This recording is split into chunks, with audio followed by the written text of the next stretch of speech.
Nellore AC Subbareddy స్టేడియంలో శనివారం జరగబోవు జిల్లా స్థాయి యోగాంధ్ర కార్యక్రమాన్ని విజయవంతం చేయటకు అధికారులు సమన్వయంతో పనిచేయాలని జిల్లా జాయింట్ కలెక్టర్ కె కార్తిక్ కోరారు.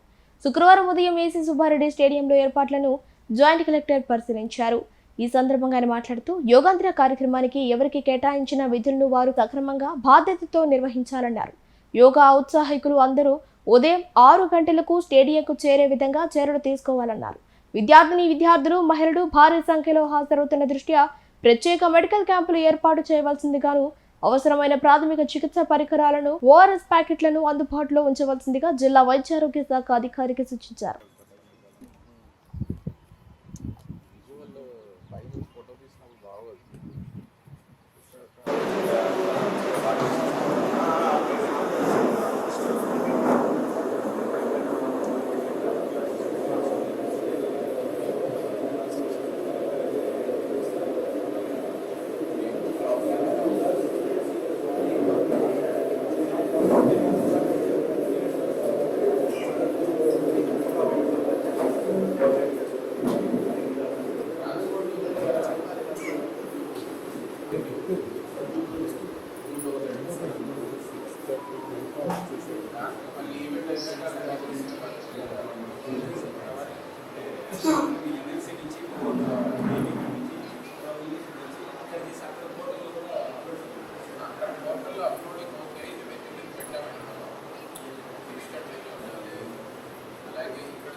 నెల్లూరు ఏసీ సుబ్బారెడ్డి స్టేడియంలో శనివారం జరగబోవు జిల్లా స్థాయి యోగాంధ్ర కార్యక్రమాన్ని విజయవంతం చేయటకు అధికారులు సమన్వయంతో పనిచేయాలని జిల్లా జాయింట్ కలెక్టర్ కె కార్తిక్ కోరారు.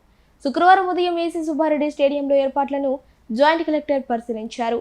ఈ సందర్భంగా ఆయన మాట్లాడుతూ యోగాంధ్ర కార్యక్రమానికి ఎవరికి కేటాయించిన విధులను వారు సక్రమంగా బాధ్యతతో నిర్వహించాలన్నారు. యోగా ఔత్సాహికులు అందరూ ఉదయం 6 గంటలకు స్టేడియంకు చేరే విధంగా చర్యలు తీసుకోవాలన్నారు. విద్యార్థులు మహిళలు భారీ సంఖ్యలో హాజరవుతున్న దృష్ట్యా ప్రత్యేక మెడికల్ క్యాంపులు ఏర్పాటు చేయవలసిందిగాను అవసరమైన ప్రాథమిక చికిత్స పరికరాలను ఓఆర్ఎస్ ప్యాకెట్లను అందుబాటులో ఉంచవలసిందిగా జిల్లా వైద్యారోగ్య శాఖ అధికారికి సూచించారు.